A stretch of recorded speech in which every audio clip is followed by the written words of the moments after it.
Now, most likely, I titled this video something hyping up Dejounte Murray, but I don't want anyone to come away from this video thinking that it wasn't a team effort, because it 1000% was. When Clint Capella has 19 fucking rebounds and 21 points, it's a team effort. When the president of the United States, John Collins, hits one of the biggest fucking threes of the season to seal the game in overtime, it was a group effort. You feel me? You feel me? It was 1000% a group effort. I'm just highlighting Dejounte Murray because I have an agenda to push, and it's my job to let y'all know the great word of Dejounte Murray. It's my job. I also probably need to buy his jersey because at this point, it's starting to get fucking ridiculous. This is 2 games in a row where Mans comes through like that. You know that motherfucker had a triple-double tonight? That motherfucker had a triple-double, goddammit. This shit is getting a little bit too much to handle, I'm gonna be completely honest with you.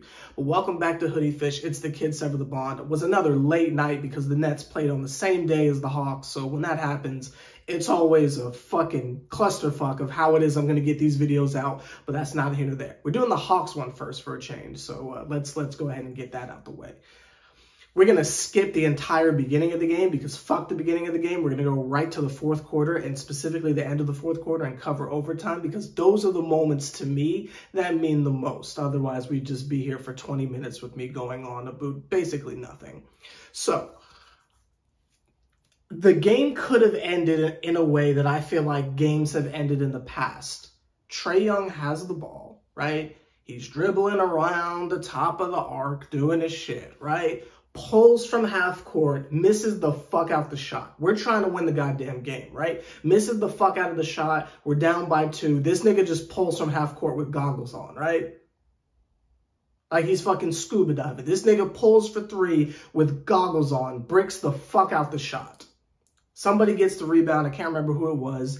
Gives it over to Mr. Dejounte Murray. This nigga starts going like this and telling people to get the fuck out the way. He's dribbling. Got CJ McCollum on him. Turn around, pull up, jump, fade, buckets. Tie game. Crack the glass onto Dejounte Murray and you're ready to fucking go. Now, he only had 22 points, so it's like the specific number production is not where I would want it to be. He didn't have the most efficient night scoring, but he's hitting the shots when you need him to. And that's what we fucking need. Just kind of chill in the wings until it's time to fucking close this shit. Because I'm telling you, I feel like there have been multiple times where that clank from half court from Trae was the end of the game. It's either he hits the shot or nothing else fucking happens. Or maybe someone else tries a desperate 3 or some shit like that. That man, Dejounte, carrying himself the way he did, calming niggas down, saying, I got this, hold on, dribble, size up, turn up, fade, Kobe, bitch. You need that type of shit. I believe someone said in the beginning of this season that he's like the adult in the room. You need that. A mature person, not that Trae is immature, but you just need someone who's going to calm niggas down, take the smart shot, and get us to overtime. Doesn't always have to be the fucking half-court heave. Doesn't have to be the Hail Mary. It doesn't have to be for the win. You know, it's okay just to get to overtime. So, they get to overtime. As soon as the motherfucker starts, Dejounte steals the ball, runs down court, immediate layup. Then the motherfucker has another jumper. And I might have did that opposite. It's just, there was so much happening in the there was so much happening in overtime. I might have that backwards. Maybe it was Dejounte hits the jumper and then gets the steal. Regardless how it happened in the literal first moments of overtime. This nigga was everywhere. And again, like we learned from the New York game, crack the glass on Dejounte Murray, you'll be just fine. When it was time to make another shot, because at this point, they're just feeding him the goddamn ball because he's just, he has activated takeover. He done took the fuck over. They're giving him the goddamn ball. Trae passes him the ball in the corner. He misses the shit, right? Misses the 3. Now, anyone else who was a star would get the ball back and say, fuck it, I'm pulling again. This nigga gets the ball back and immediately starts searching for someone else. Finds John Collins down below on some type of weird inside cut that I don't know the proper X's and O language for, but drops it down low to John Collins. John Collins cuts, gets the ball, easy layup. Again, team win. And a more mature decision than, okay, I'm on fire, I got the hot hand, I just missed, but that's okay, I'm going to keep shooting. That's the smart decision. That's what you're supposed to fucking do. And I'm here for it. Intelligent decision making, high basketball IQ, definitely here for it. Now, I don't want this to be perceived as a shit on Trae party, because it's not. Even with goggles, this nigga's making some of the craziest passes I've ever seen in my life. And to begin the game, he's spraying from the logo and hitting sidestep Jason Tatum threes on Zion. So that nigga was amazing as well. There were times where he got switched and he was playing defense down in the paint, in the post, and you saw everyone immediately collapse to help Trae. And that's the type of shit I like to see. You can't just leave that nigga on an island. It's not going to work. You know they're targeting him. Come help. Come collapse. Chances are that's like now a triple team. Technically a double team because Trae's so small, but a double and a half team.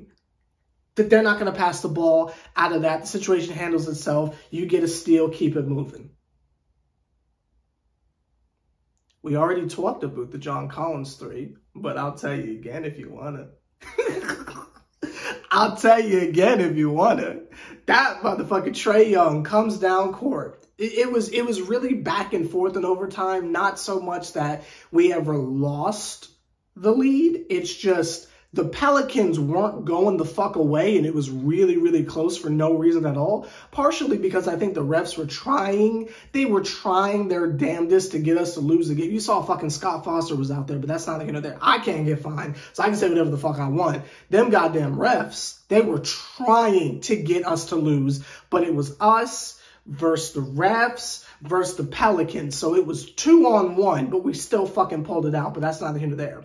So Trae Young is coming down court. It's a really close-ass game. We need something to create more of a barrier to make it a 5-point game instead of a 2-point game.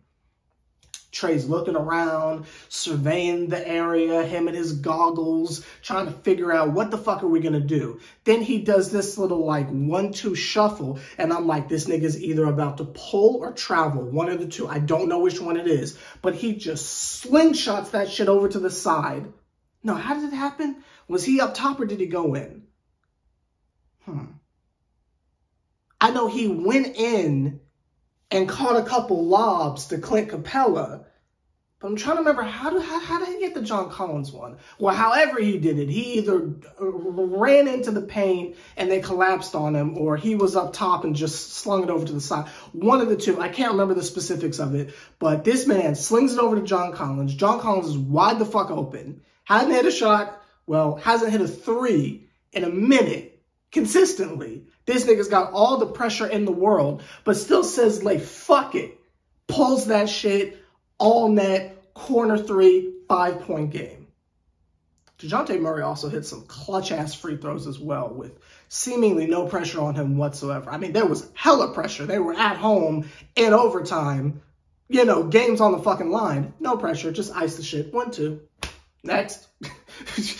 Next. Shit was shit was beautiful. Now, how we actually won the game is, I'm trying to think who had the ball. It was just so much going on. And I had a really long night, so I'm trying to figure out who the specifics were.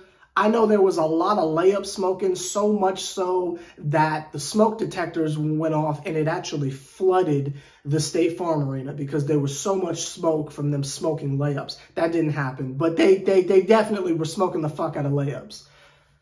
I can't remember how it happened. I believe, if I'm correct, I believe it was they swung the ball over to somebody. I don't know who the fuck he was, but they swung the ball over to someone on the other end. John Collins comes out for the closeout, jumps in the air for no goddamn reason, because it's not like he had this shit cocked back and was finna pull, but John Collins just jumps in the air to try and swat it, kind of miscalculates the jump, and kind of like lands in front of him awkwardly, and everyone thought he fouled the three-point shooter, and we're all like, fuck, even 2 Chainz, and his second chain was like, fuck. It was very, very nerve-wracking, if you will.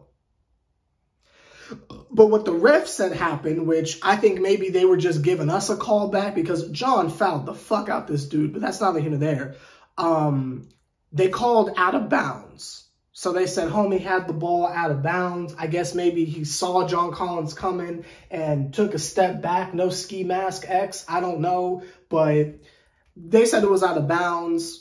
Get the ball, chunk it cross court to John Collins. Catches that shit like Michael fucking Vick. Game over.